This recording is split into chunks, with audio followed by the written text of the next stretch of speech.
What's up, YouTube? This is no, you're not King ID Mac. You're Solomon. Anyway, yeah, here say randomness. Hey guys, it's all 64 here, and I've got a brand new match against thebodofagod, and yeah, this match was pretty fun, and we are going to get on with it. So these are with a KY Jelly. This is Tentacruel, and I lead off with my boss, which is my Rotom. Now here, I was thinking he was going to go for the spikes, but that's not the case. He goes straight for a Slime Wave, which, you know, I was thinking Slime Wave, Slush Bomb, I don't know. So I go for my Volt Change because Volt Change is nice, and it is quite useful, much more useful than my Thunderbolt in times. And with that Volt Change, I'm going into my Espeon, so that he can't set up Toxic Spikes should he want to. Now he's going to switch out, and he's going to go into his Latios, probably to block the Psychic, but I'm going to go for a Reflect because I was predicting a physical attacker to come in, not a special attacker such as Latios. So now that my special defense is vulnerable, I'm going to have to go into my T-Top because he's the only Pokemon that I know that he can take any Draco Meteor, Specs or Scarfed. But I see he goes for the Calm Mind. I'm like, okay, fine. Because without, I don't know, it's more threatening, less threatening, I'm not even sure. But yeah, he stays in and goes for the Surf because he was probably thinking I might pack the Pursuit. The damage output is fairly well, about 60%, and I'd go for the Crunch. Like I said before, he was probably predicting the Pursuit, which is why he stayed in. If I did have the Pursuit, yeah, I would have got 2K'd, but that's not the case. I wouldn't want Pursuit in 15, it's just too much. Ugh, bloody housemates. So now he goes into his Hitmontop, which is his right round.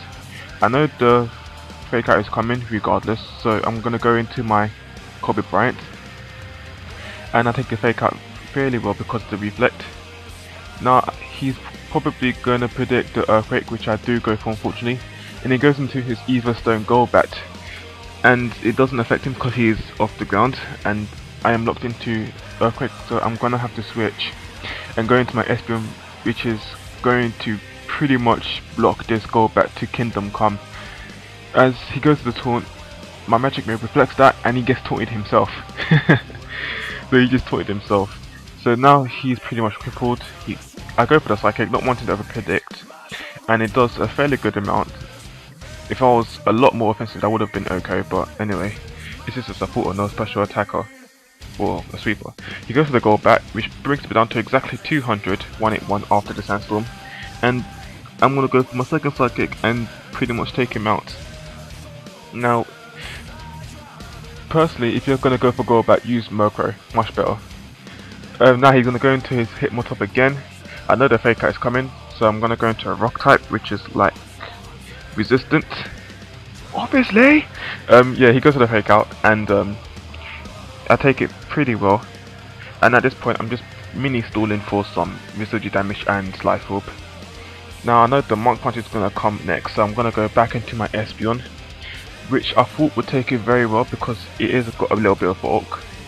It has got a little bit of bulk, but no, this Monk Punch does a bit more than I thought, and I was like, oh crap. Now she is pretty much death fodder at this point. But here will be the we're going to have some what the fuck moments. He goes for a Sucker Punch, and I'm like, why? Which allows me to get up my Reflex. I'm like, why would you use Sucker Punch? If you had been looking at your game, you should have realized that the Mark Punch would do more. And the funny thing is, he goes to the Sucker Punch yet again, and I'm like, are you serious? Because of that, I get my light screen up. Now I've got both screens up. Now he finally wises up. I don't know. It would have been funny if he did the Sucker Punch again, but no, he goes to the Mark Punch now, which is way too late. Because his stupid what the fuck moment just pretty much got me both my screens up. Now I'm gonna go into my Landless, which is my Kobe Bryant. I know the Verizon is coming. I had an idea that it would, so I'm gonna go for the U-turn, and I'm gonna pretty much do a bit around 24%. Now because of the U-turn, I'm gonna switch out, get switch advantage, and I'm gonna go into my Latios. Now here I have a move that I don't usually use, but in this case it was very useful, and in case of chances, which is the Psycho Shock, and since it's going to be hitting its physical side rather than its special side, it will be an easy KO from where it was, which is good. Now he's going to go into his partner, which is his Mammoth Swine. I know the nice move is coming, I was thinking at this time it was probably an ice shard, so I switch out into my boss to take the hit, but it goes for an icicle throw. And judging by the damage, it is a choice card because adamant. Well, it is adamant, but if it was a choice band, I would have done a bit more. So now he's going to switch out, fearing the Hydro Pump, and he's going to go into his Tentacruel. I do go for the Hydro Pump, not wanting to over predict, and I get a little bit of slice damage, just a little bit. Now right here he's going to go for the Boiling Water, probably because he did slime me for my boss the first time, and he thought I was going to go to my Tyranitar to resist it, so he goes for a Boiling Water. I do stay in to take it. Either way, it doesn't do that much damage, but he does get the first turn burn, which doesn't matter. It will not matter because this will be the last time you'll see Rotom in this match. So I'm going to Volt Change, get some nice super effective damage, and get Switch Advantage, which will bring me to my Copy Bright, which is my land loss. Now here is just pretty much where the sweep begins, as you will see very soon. Now let us go.